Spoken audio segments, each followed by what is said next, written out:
But we found there's a strong connection.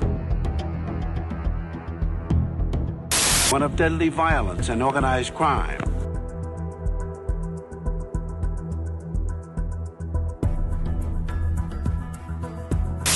Known to have been the target of an alleged cocaine dealer.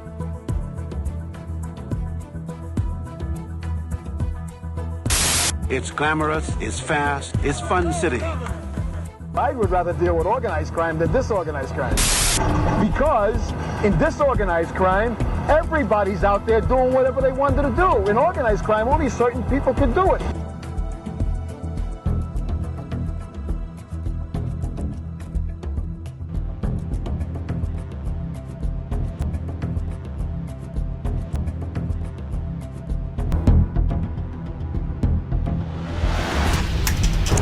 What's up, guys? It's Tony. Welcome into another episode of Corruption Connection. As you can see, I'm here live in Flushing on the corner of Main Street and 60th Avenue. I have a very special guest with me. You might know him from his channel, NYC Crimespot, Brett. Yo, what's up, guys? How you doing, man? What's up, bro? Welcome in, bro. Yo, nice to see you. dude. Yeah, definitely. Yeah. So we're on the corner of Main Street and 60th Avenue. Like I said, my own neighborhood, The Hill. It's a section of Flushing. We're going to do a little walk and talk, take a look at the neighborhood, how much things have changed, and see if anything's still around. So stay tuned. Hell yeah.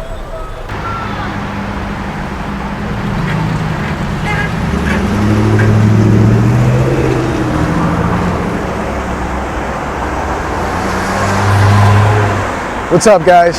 So we're gonna do a little walk and talk in my neighborhood. This is a section of Flushing called The Hill. As you can see, we're on the corner of Main Street and the LIE. Stretches down to about, I wanna say, the cemetery, all the way down to about Booth Memorial Avenue. So we'll take a walk. It's called Queensboro Hill on the map. You can see that's the Queensboro Hill Library. That right there, which is a Lake Pavilion restaurant, used to be a really famous diner called the Palace Diner. It closed in like the early 2000s. And now they turned it into an Asian restaurant. It's kind of like an epidemic in this neighborhood, which was once a generational neighborhood, is now completely taken over by Chinese, predominantly Chinese and Korean.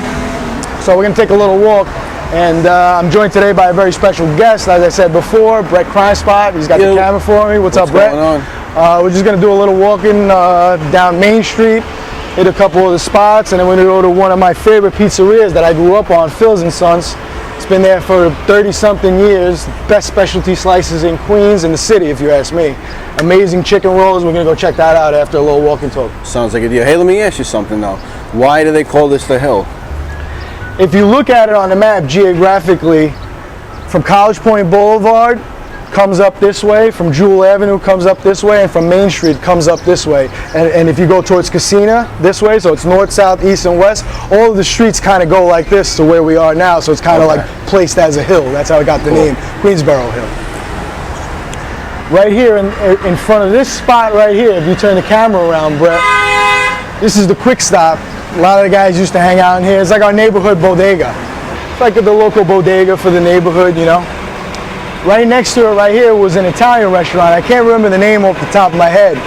But when we were young, there was me and a couple other guys from the neighborhood. We were hanging out here once, and the guy was definitely connected. I don't know why I can't remember his name. Somebody could look it up. It's 6060 Main Street. Brett, I think your Aunt Sherry knows about it. I mentioned it in your chat. She knows who I'm talking about.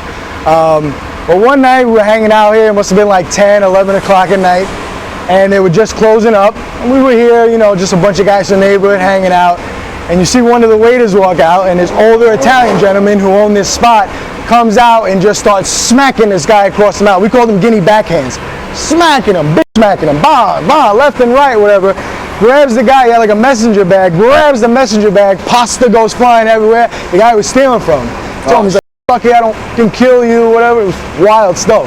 You know, see that as a teen, we were all just, you know, with some young toughs sitting there, and you see this old man in gray hair, whatever, just smacking somebody around. He was definitely a guy that needed to have some respect, you know what I mean? So was this like now, you know, it's a lot of Chinese, some Korean. Was this like an Italian neighborhood? Yeah, this was like, it was mixed, or whatever, you know, Italian, Irish, those kind of like earlier settlers, I guess, immigrants or whatever that came over. But during like the late 90s, early 2000s, I saw that transition of just the Asian wave, you know, it just came up from Flushing and came all the way and just, you know, kind of steamrolled through the neighborhood, you know. This building in general was only one floor. They built second floors and everything. Yeah, you know? yeah. We look so up it's here. different. It's a lot different. Yep. We'll look down the block. We'll get a look.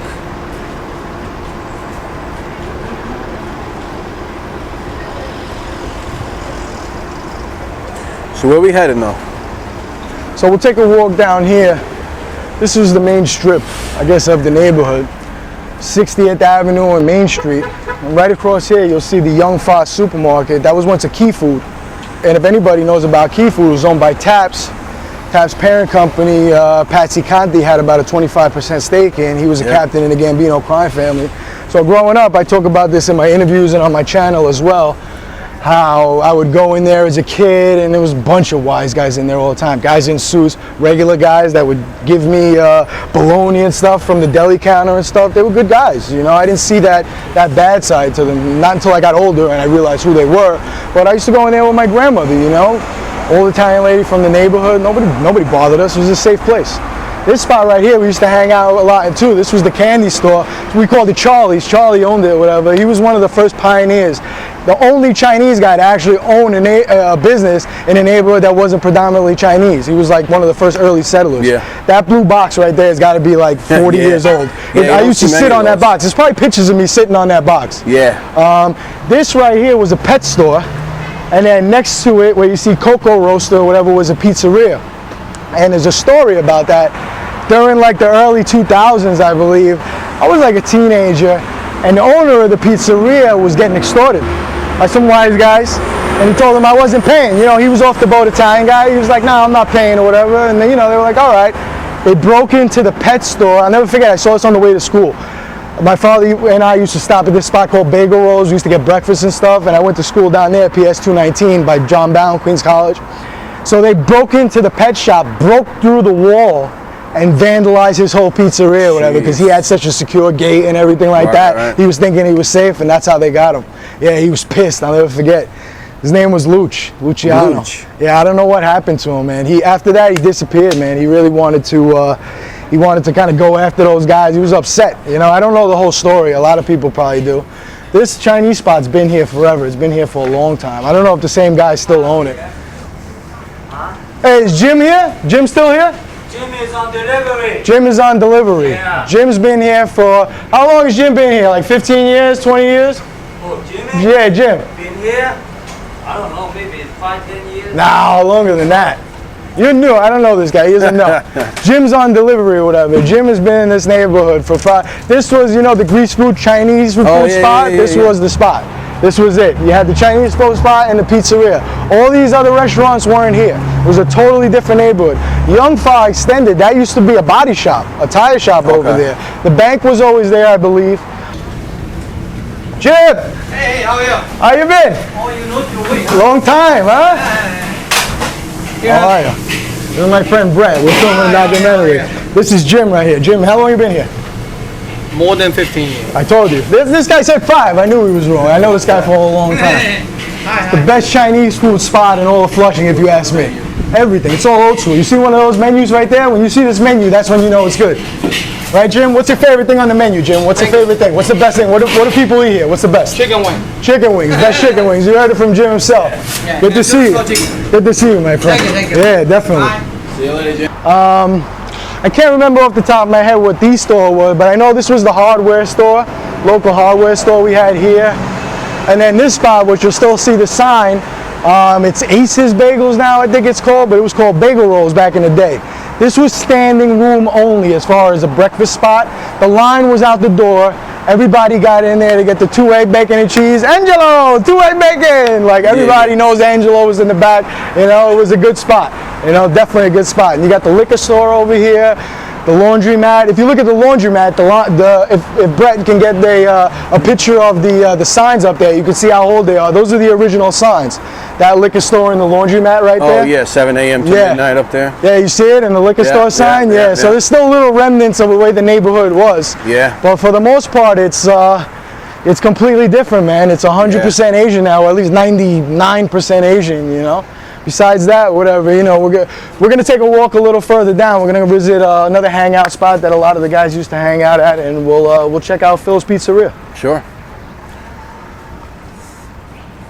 Hey everyone, if you're enjoying this video, please click the like button below and make sure to subscribe to the channel. If you would like to support the channel further, please hit the super thanks icon, which can be found below each video or in the comment section below.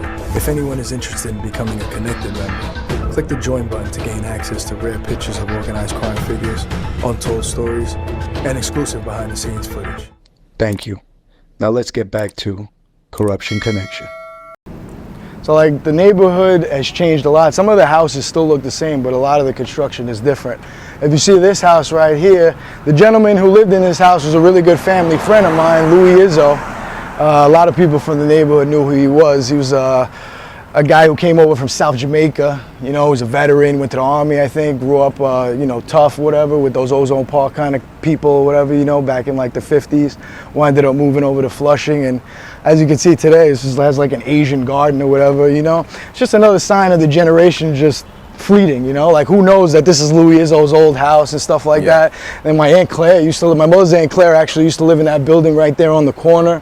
So, you know, some of it brings back a lot of memories because the buildings haven't changed, but like these 3-story houses and stuff, they weren't here back in the day, you know, they were all single family houses. Around this corner where we'll turn is the infamous 120 Park, where a lot of us from the neighborhood used to just hang out, you know, just late night drinking beers and, you know, just kind of let loose and stuff. We all had our neighborhood park. Yeah, right. Our spot. Tough kids around here or what? Yeah, you know, we were tough, you know, we were smart though. Look where we lived, you know, this was a nice neighborhood to grow up in, you know, we didn't have to, you know, do things to struggle and survive or whatever, but you know, in every neighborhood there was always some tough kids. We had beefs. We used to have beef with the John Bound kids and different neighborhoods, the Left Rat kids. A lot where I just took you, on Main Street, right by that pizzeria that got broken into when I was young. I don't remember how old I was. I want to say maybe like 7 or something like that. I saw it was a different owner of the pizzeria at that time. I was young, and it must have been a kid from John Bound. And John Bound was one of the worst schools back in like the 90s. It was the worst, or in late 80s, early 90s. So what happened was there was a guy who must have been mouthing off, and they got into a fight, and there was a knife fight right on Main Street or whatever with the pizzeria owner and the kid. They were like fighting. My father was like, look, they're fighting. And the 2 guys had knives and they were fighting with each other. There was a lot of brawls up there, you know.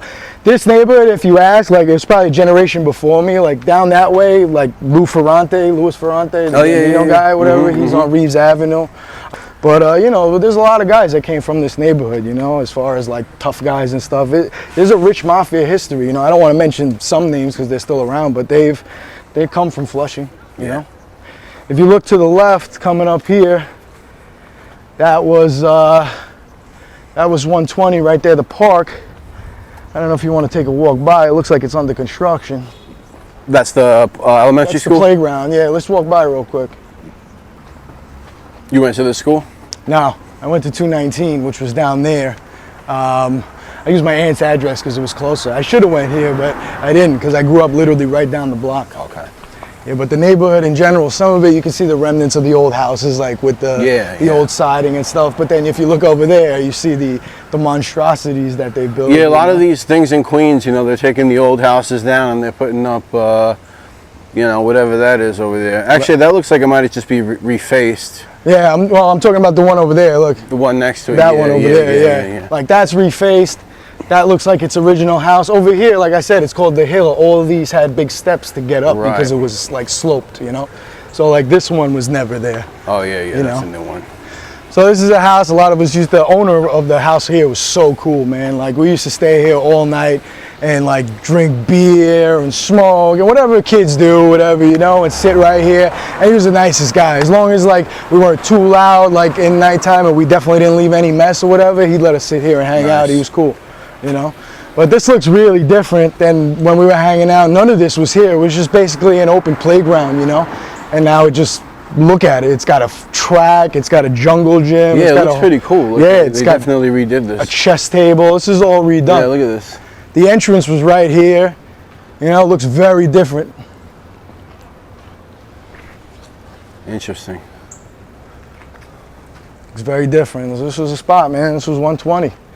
Nobody's hanging out here. There's no more kids, no more generational kids. Nobody's outside. It's dead. This is a dead neighborhood now, you know, and it's actually quite dangerous. They were telling me down the block, one of the migrants who who comes from the Home Depot Center. Yeah. You know, they have that center down by the Home Depot there on College Point Boulevard. He took a Home Depot shopping cart and was going to everybody's houses and just taking everything. Just Jeez. loading his house like with lawn chairs and Amazon packages, whatever he could find. People's clothes from the clothesline, like that didn't happen, bro. Like, you know what I mean? Stuff like that didn't happen around here. You know, it's sad to see. Every once in a while, it's New York City. You can't avoid crime. It's everywhere, you know, and I say that as well. Even in the nice neighborhoods, anything could happen. But those type of crimes did not happen here often. You know what I mean? It just didn't. Right. Neighbors looked out for each other. We knew, like, hey, you don't live there. What are you doing taking that? You know what I mean? Now nobody knows anyone. It's just all strangers, and you know the migrant situation. You know, it's affected here too. A nice little picturesque neighborhood, as you see. Houses and tree-lined streets or whatever. If you look at the reports from the 109, you'll see it leads the I think Queens or the city in burglaries and all that kind of stuff. So, you know, what are you gonna do? Everyone's doing their own thing, you know? Yeah. People used to really know each other. Everyone's kind of doing their own thing now. Everybody knew everybody on the block. Right. Well, it's foreign investment, to be honest with you. You know, it's like, how can you compete? There's no way I can even, we get priced out of our own neighborhoods. Yeah. And then they come in with cash and everybody's tired of the hustle and grind and they sell their house for big money and move somewhere else and now they're okay, you know? Right, Listen, a lot of people are guilty of it. Pretty much the whole neighborhood is all different. I don't know anybody anymore, you know? That's it. There he is. Yo, Sal, what's up, brother? How are you, man? Oh, man, great to see you, bro. How you been? Good to see you too. How you been? I love this guy right here. This guy's the best guy. Places. Look at this. Best specialty slices in Queens. Phil's.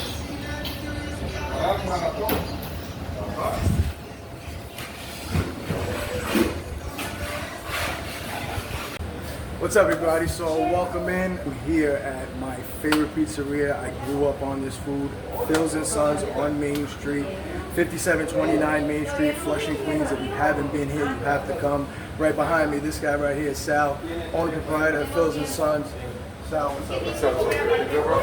Give me a hug. I haven't seen a lifetime. Everything good? This guy, I grew up on this guy's food. Him, his father, my whole family. How old are you guys? It's gonna be 46 years now. 46 years. I said it was 37. I'm 9 years off. I knew it. 46 years. The generation of my cousins are older than me, and they've been coming here. My father, my mother, everybody grew up on this food. Best specialty slices in Queens. I'm here with Brett Crimespot. We're going to sit down. We're going to have a bite to eat in a little bit. Make sure you guys stay tuned. As always, you can find Sal here. Make sure you come. Ask for Tony, you know. He'll give you the brother-in-law discount, you know. Sal, always good to see you. Good to see you too, brother. All right. All right. What are we working with? You got barbecue chicken right here to the left and what they call the primavera. It's their vegetable slice. It's fried eggplant, broccoli, spinach, on top of mozzarella cheese. It's fucking amazing. This right here is one of the best specialty slices spots in the whole city. Regular slice is good, but if you're coming, you got to try their specialty slices. They do baked ziti, lasagna. It's like amazing. Sick. Let's get in this, Brett. All right.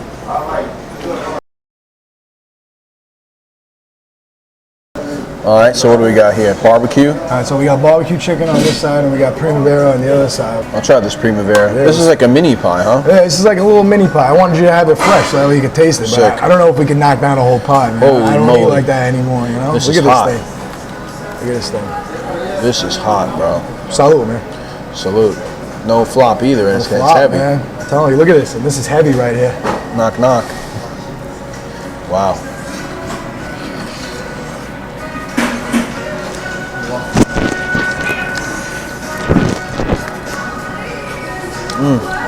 Love it. It's got the nice rich sauce. Yeah. Homemade tomato sauce. The broccoli. The fried eggplant, the broccoli. I'm telling you, this is the best way to eat your vegetables right here. Yeah. That's how Mom used to trick us, right? Yeah. Throw cheese on it.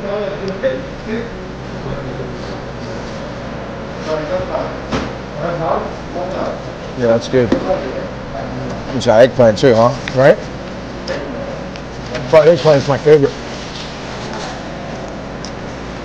Spinach. Eggplant, spinach, broccoli. Some fried eggplant. Some onion. A little onion in there for the taste. Yeah, man. What's the verdict, Brett? You like it or what? Very good. Good, right? Yeah. I would probably wait for it to cool down because now I'm burning my ass off over here. I think my roof of my tongue is done for the next week now. I'm actually impressed that Definitely burn your face off. there's a lot of stuff on here, but it's holding up. I'm telling you, the crust here, the sauce, the cheese, it's perfect. Look at this. That's impressive, yeah. We'll scratch it. It's holding up. Give it a scratch here. Give it a scratch. This is what I mean about pizza. Like, we're in a neighborhood spot. Brett has been living in this area pretty much not far for his whole life. Right. And he's never even heard of this place, never been here. Never. And that's the magical thing about New York City that I tell everyone is that there's so many hidden gems on every single corner. You might have been born and raised in a place you've never even heard of it, you know? Yeah, and the thing is, like, when you grow up, it's like, your neighborhood is your neighborhood, right? Yeah. And you kind of like, you venture out a little bit, but you kind of stay there at a certain age. And then you get older and you kind of go out, but you know, you do miss shit, you know? Right. Definitely. There's so many neighborhoods. I mean, a really good video that Brett's done. If you guys haven't checked it out yet, go to his channel and check it out.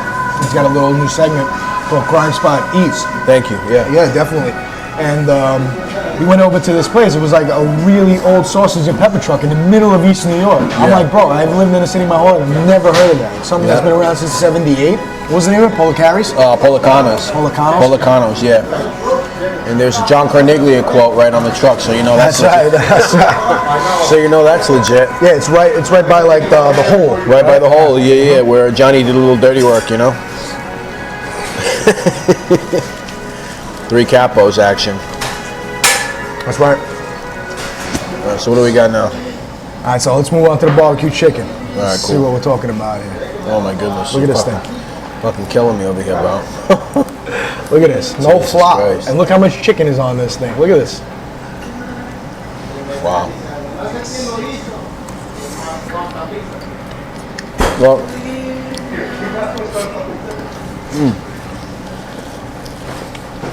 got that pit sauce. Bro. This is one of the best barbecue chicken slices I've ever had. Oof. No, it's fucking really good. And then we got right here, Phil and Son's chicken roll. Now, let me tell you guys, I'm a chicken roll connoisseur. I actually used to be in the pizza business. I own my own pizzeria at one point. I can never mimic these. The best chicken roll I've ever had, hands down. I'm gonna let Brett try it, and he's gonna tell us what he thinks. I got one that I like the best, but Check it out. Let me know what you Try think. it. Go ahead. try it. Oh, it's hot as hell. Oh, we got it. Yeah, I burned my hands on it. Fucking hot as hell. I don't know about If you. I burn my hands on it, there's no way I'm gonna put Yeah. my mouth, burn my face off here. We'll get back to it though, but yeah. We'll go a bit of barbecue chicken. Barbecue right chicken. Look at this thing. There's so much sauce and cheese on this.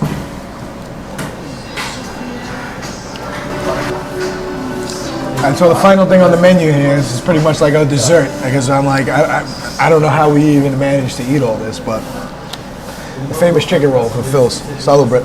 Salute. Burn my mouth off right now.